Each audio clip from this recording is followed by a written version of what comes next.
Frank Avila, he's a devout Christian, Catholic. I'm probably a bad Catholic Christian, Catholic? but I try to, I am Catholic Christian. Yes. So how would we, as ones who submit and surrender to one God, as Muslims, how would we go about, in a practical way, not trying to end up like we're proselytizing or being pushy? How can we talk to Frank, someone like Frank, and show them that this is indeed not the words of Muhammad, but this is revealed from the Creator of the heavens and earth, not to just the Arabs, but the whole of mankind, and prove to him, give him the evidence that this is from God?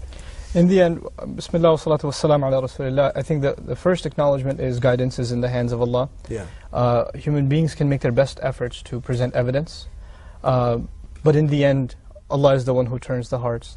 We have examples of people like Abu Bakr, who, when the Prophet Muhammad ﷺ introduced himself as a messenger, there was no time lag, there was no discussion, he immediately accepted Islam.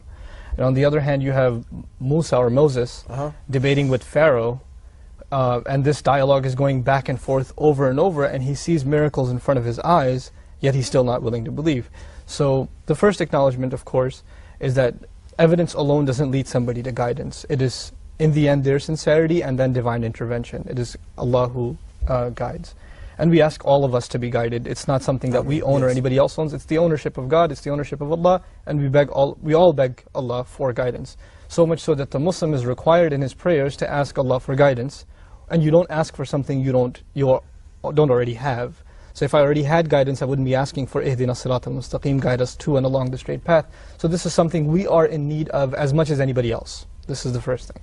The second thing, I think the concept of miracles, as understood in Islam, as an introductory point before we even talk about the Quran, is very important. I mean, put yourself in these shoes. Maybe you live a few thousand years ago, and your neighbor, who's a nice guy, everybody knows him in the neighborhood, respected gentleman, good businessman, comes from a good family, he knocks on your door one day and he tells you that he's a messenger of God because an angel came to him the other night and revealed this message to him. And not only did he reveal his message to him, now he has to deliver it to the neighbor, to the family, to everybody in the society. And on top of this, not only do you have to believe what he's saying, you have to follow every one of his instructions, because they're actually not his instructions, they're God's instructions. And not following them will mean you will live a cursed life here and eternal doom in the hereafter. Now this is what your neighbor comes and tells you. What's your immediate response? I mean, the immediate response for any normal human being is either A, you're crazy, B, what did you have for dinner last night? Yeah. Maybe he's possessed. Nowadays we say he's psychologically disturbed. In the old days they said he's possessed. Yeah. Right? Or he's playing a trick. He can't be for real. So skepticism is the normal response to a tall claim like that. And this is all of the prophets. All of the prophets claim to be messengers of God, that received revelation, that speak on behalf of the Lord of the worlds. So from the very beginning, what we have to understand, nowadays it's easy to accept a religion because you have millions of followers, right, all over the world, believing the same thing. But imagine you have to be the first one. And everybody around you, your entire society says, this man is crazy, don't listen to him. Which is the same of Jesus, Isa alayhi salam, and of Moses, as it is of Muhammad sallallahu alayhi wasallam. So this is the first thing. Messengers put themselves in a very difficult position. Not by their own choice, because God gives them this responsibility. And we also know, it is our creed as Muslims, that messengers, prophets and messengers, Abraham, Moses, Jesus, Noah, etc., these are the most intelligent people that ever lived on the face of the earth. That God picked the most noble and smart people to do His task. And these people, as smart as they are, they would have pretty well known that if I make this claim to be a messenger, that the response I'm going to get is in the negative, for the most part. Yet, and it's not like they're making this casual conversation on a train ride. They're doing this with their family, with their neighbors, with their business partners, with their society, with the leaders of their communities, every single day for decades, sometimes centuries in the case of Nuh alayhi salam, right? It seems an impossible task. And in this impossible position, it is understandable that very, very few people believed. And whoever did believe was considered crazy. These are the fanatics. And at the end of the day, when it became so difficult for the messengers to deliver their message, one of the precedences, one of the great legacies of God, of Allah, is that He would support His messengers with a miracle. In some cases, the miracle would come early, in other cases it would come late. But it would come. It would come to support their message, to make them more believable. If you don't think this is from me, here's a sign. So for example, for Muslims, Jesus, Isa alayhi salam, speaks at the day of his birth. And he claims the innocence of his mother when he's a day old. This in itself is a miracle, proving the truth that he in fact is a messenger. We learn in the Quran, وَيُعَلِّمُهُ الْكِتَابَ وَالْحِكْمَةَ وَالتَّوْرَاةَ وَالْإِنْجِيلَ, the angel tells Mary in the Quran that he is going to teach Jesus. As a child, he will have knowledge of the Torah and the Injil, the Gospel, all together. So he won't have to go study it to have the knowledge of it, he'll be given the knowledge of it to begin with. Which is why he's going to be able to correct the rabbis who may have made alterations at that time to the Bible, and he'll be coming after them, you've changed the word of God, etc. So prophets were given remarkable miracles.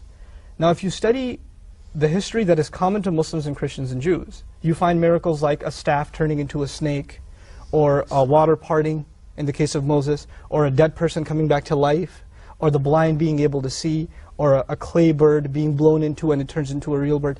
These are miracles of prophets that we all believe in.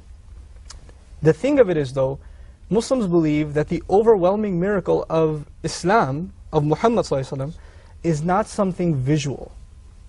It's this message, it's these words. And they're not even given in the form of a book or a tablet or anything, they're spoken word. The Quran in its original form is spoken word. This is a dramatic departure from all the miracles of the past. I mean, if you talk to someone of similar faith, the Christian Jewish tradition, if you think of miracles, they're something for the eyes to see for the most part, right? A blind person being able to see again, and you know, a leper being cured, etc. But for now, this miracle is less for the eyes to see, but more for the ears to hear. So how can that be miraculous? This is the first question that comes to mind. The Muslim response to that is, number one, the reason for this miracle being an audible one is because it had to outlive the life of its messenger. We Muslims believe Muhammad is the final messenger, and this message has to be carried forward. Now for a believing follower of Jesus, when he tells his child, I saw the dead person come back to life, I saw the blind being cured with my own eyes, that's a father narrating an eyewitness account. That child would narrate it to his next generation as a family tradition. But after a few generations, it's just a story. You could believe it, or you could say, I've heard this from my parents, I don't know, I didn't see it for myself. Which is the skeptic attitude we have today. The final messenger was given a miracle that you can look into much after he's gone. Unlike the miracles of previous prophets. Just as a small example again, we believe that Noah, for example, Nuh alayhi salam, or actually let's take Salih. Salih is an Arab messenger. He was given a she-camel as a miracle that came out of a boulder. It wasn't born of another camel, it was born out of a boulder. Yeah. Now I could tell you that, but you don't have to believe me because you didn't see it happen. Right? A skeptic could say, well, that sounds nice, but it's just another fairy tale. This is mythology, Islamic mythology. So we were given something in Islamic creed, in the intellectual tradition, one consistent subject for the last 1500 years in Islamic scholarship has been the subject called I'jazul Quran. What that literally means is the overpowering, miraculous power of the Quran. That's what that subject is. So as an introduction, what I wanted to share is, we're not talking about the Quran's spiritual power, or you know, like you could say, a believer could say, well, I believe the Old Testament is a miracle in my heart. Or a Hindu could say the Vedas have spiritual miracles performed on me. Yeah. We don't mean it in that spiritual sense. We actually mean it much more in an intellectual sense, in an academic sense.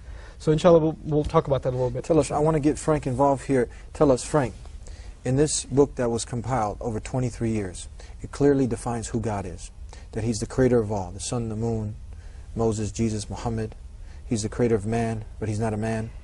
He doesn't eat, sleep, He doesn't do any of these things that men, women do. That He's distinct from His creation. He created the creation. It clearly defines who God is and who He isn't. It talks about the purpose of the human's life. Clearly defines it. It talks about the hereafter, paradise, hellfire. It has certain things that of the human development, of the embryo and the mountains and things in creation that modern scientists today have testified that there's no way that this can come from man. Muhammad could not have known these facts about human development in the 7th century because most of them were not discovered until the 20th century.